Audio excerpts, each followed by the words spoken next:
mga kabombo, so makaupod nato ng isa man gyapon naton ka laborer. Kag syempre nagatinguha man sa iya nga adlaw si Ginang Maribit Bobis. Ma'am, good morning sa imo. Good morning Kag welcome sa aton nga programa. Kag happy Labor Day sa imo. Ti, pwede ba na may baluan? Taga Coronadal ka? Yes po. Oo. Barangay GPS po. O Barangay GPS. Ti, ano ang aton nga ginapagkabisihan subong? Marami lang. Damo lang kasi as a single mom, dapat lahat gawin. Oo. Kung baga, parang bawal na matulog. Okay. Parang Ano ba ang ganun. ano natin, ma'am? Yung trabaho natin? Freelancer, at the same time, networker po ako. Okay. So, Yes. freelancer ka. So, Opo. can you share with us kung ano ba yung struggle ng pagiging freelancer? Because today is Labor Day, so Yes. everyone is welcome to share their own experiences. So, ano po yung mga struggles natin? Like, mga struggles like yung paghahanap mo ng mga clients, ganon.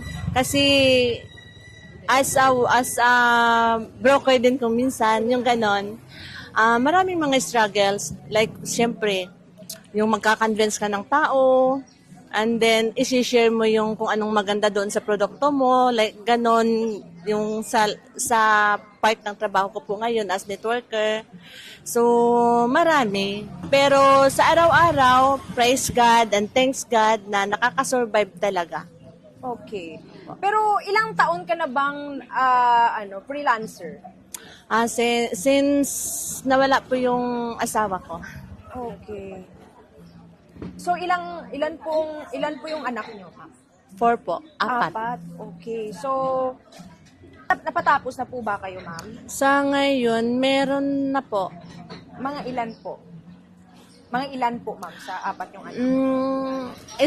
Isa lang po yung nakapagtapos. Pero vocational lang po yun. Vocational, oo. Tapos Pero bilang isang freelancer po dito sa Pilipinas, ma'am, ano po yung kinakailangang gawin ng ating national government upang mabigyan importansya rin po yung lahat ng mga nasa-struggle, nag-grind po everyday, and syempre, Labor Day, today is Labor Day. Yes. Paano po mabibigyan dapat ng importansya ng ating national government? Ano po yung dapat nilang gawin? So, para sa akin, siguro, tingnan ng national government,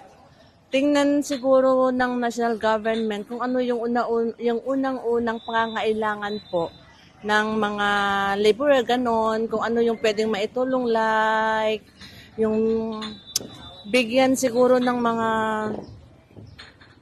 kapital, yung nakikita nilang kung anong magiging maganda para sa mga laborer na kagaya ko na naghahanap buhay talaga, yung ginagawa po yung lahat. Siyempre, screen man na nila. Yun, para sa akin, yun ang dapat na gawin ng national government natin. Tingnan yung mga level, tingnan yung kung ano yung mga magandang gawin nila para sa amin as kapaningkamot ba. Okay, nabudlayan naman ako mag-Tagalog, mag-Ilonggo na lang ko. Oo. Pero ano ma'am, ano man ang ma-advise mo sa tanan nga mga nagapangita sa ubra o kung mga job seekers, kag syempre do na-frustrate mangita subong sang ubra, ano ba ang imo nga malaygay? Ang malaygay ko lang, syempre, based sa akon nga experience, kung ano tong ilang nga goal as nagapangita sang trabaho or may mga trabaho subong, para sa akon, focus lang kung ano tong ila ginahimo subong, focus lang kung anong gusto nila nga matabo sa ilang nga kabuhi. Kay sa aton subong, hindi man good limod sa aton subong nga madamo gid kita sang mga hindrances.